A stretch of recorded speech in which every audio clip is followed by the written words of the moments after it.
Hello everybody, this is Dr. Arvind Kumar, a medical oncologist from rxcancer.com. Today we will be discussing about what is cancer. Cancer है क्या? To define in single words, cancer is an abnormal and uncontrolled growth of cells. ये हमारे ही शरीर के sales होते हैं, कोशिका होते हैं, जिनका अनकंट्रोल्ड ग्रोथ होता है. मीन्स हमारे ऊपर अब उनका कंट्रोल नहीं होता है. And this abnormal uncontrolled growth of cells finally leads to metastasis. We will be discussing later on ये मेटास्टेसिस क्या है. तो कैंसर, जैसा कि हम जानते हैं कि हमारे शरीर के जितने भी कोशिका हैं, सेल्स हैं, दे grow in a controlled fashion. 1 से 2, 2 से 4, 4 से 8, 8 से 16, 16 से 32 एंड फाइनली डिफरेंट स्टेजेस पे फिर ग्रोथ सिग्नल उनको चेक करती है और देयर ग्रोथ इज हॉल्टेड. वो उसके बाद बढ़ना बंद कर देते हैं. हमारे शरीर के जितना, चाहे वो हमारा लीवर का हो, हार्ट का हो, ब्रेन का हो, ब्लड का हो, उनका एक प्लान्ड सिस्टमेटिक रूप में ग्रोथ होता है. और एक पॉइंट के बाद वो फिर उनका ग्रोथ रुक जाता है और कुछ देर के बाद दे स्टार्ट डाइंग, वो मरना शुरू करते हैं. So this is the normal cycle of a normal cell.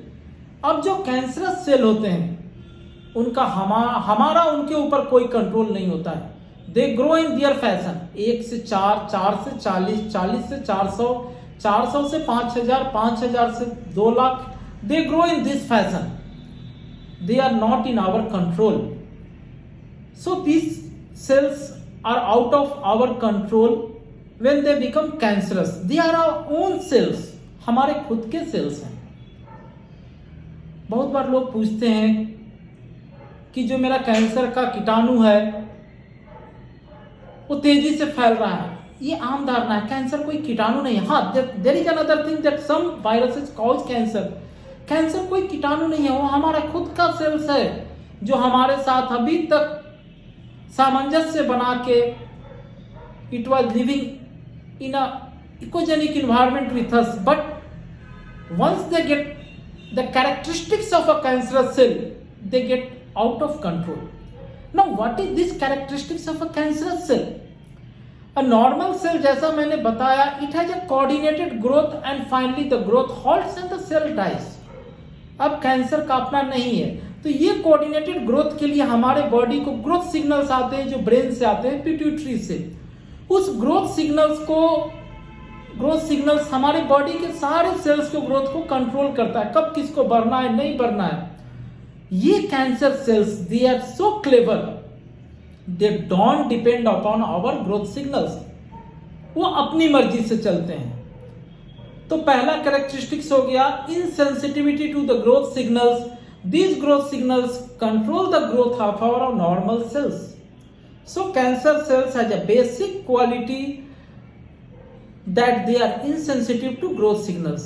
दूसरा है कि उसको सर्वाइव करने के लिए न्यूट्रिशन चाहिए. तो वो न्यूट्रिशन ब्लड वेसल से आते हैं. कैंसर सेल्स का अपना कैरेक्टरिस्टिक्स होता है एंजियोजेनेसिस.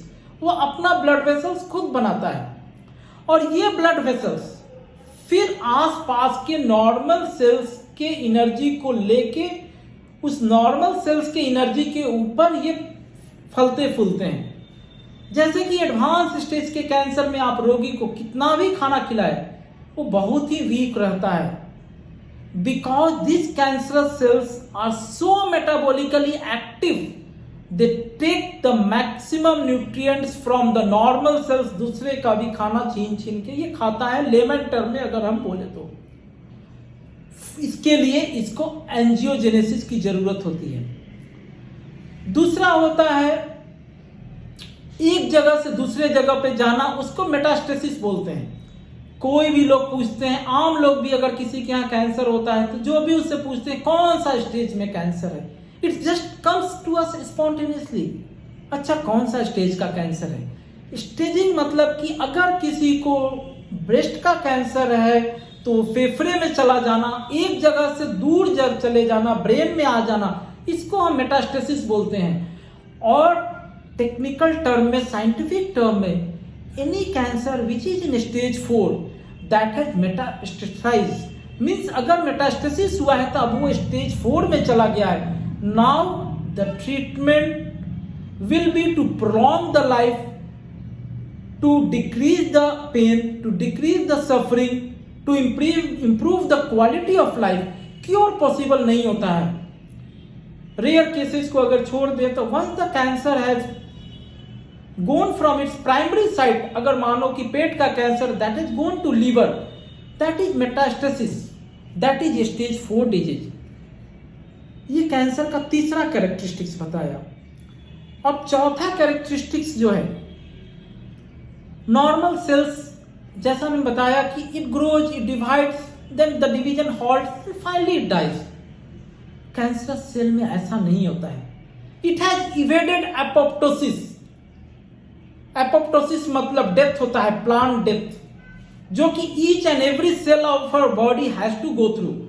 अब ये कैंसरस सेल अमृतत्व को प्राप्त कर लेता है, वो कभी मरता नहीं है. अभी इवेडिंग एपोप्टोसिस कैसे होता है? खुद से तो नहीं आता है. It is so intelligence the cancerous cell कि जो एपोप्टोसिस का जो मैकेनिज्म है उससे ऊपर ये चला जाता है. Then what is the mechanism of apoptosis? हम लोग सबके डीएनए के ऊपर, क्रोमोसोम के ऊपर एक एंजाइम होता है जिसको टेलोमरेज बोलते हैं. समय के साथ ये टेलोमरेज एंजाइम छोटा हो जाते जाता है. किसी का 50 साल के बाद छोटा होना शुरू होता है, किसी का 60 साल के बाद. जब ये एंजाइम एक लेवल पे छोटा होता है तब वो सेल्स डेथ करने लगता है. फाइनली जब एक टेलोमरेज डिफरेंट बॉडी पार्ट्स का बहुत छोटा हो जाता है, then we die our natural death. तब हमारी नेचुरल डेथ होती है. तो किसी का टेलोमरेज बहुत स्ट्रांग होता है तो वो सब बैड हैबिट्स होने के बाद भी वो 95 ईयर 100 ईयर तक रहता है. 80 ईयर्स प्लस, 90 ईयर्स, 95 ईयर्स. कुछ आदमी सारा हेल्दी हैबिट्स को रहते हुए भी they die at the age of 66, 67. तो ये टेलोमरेज एंजाइम होता है that in some way dictates our life, the life of our cells. अब इस कैंसर के सेल्स का, एज आई सेड इनिशियली, इसका टेलोमरेज एंजाइम कभी छोटा नहीं होता है. अगर जिसका टेलोमरेज एंजाइम छोटा नहीं होगा, that part of our body will never die.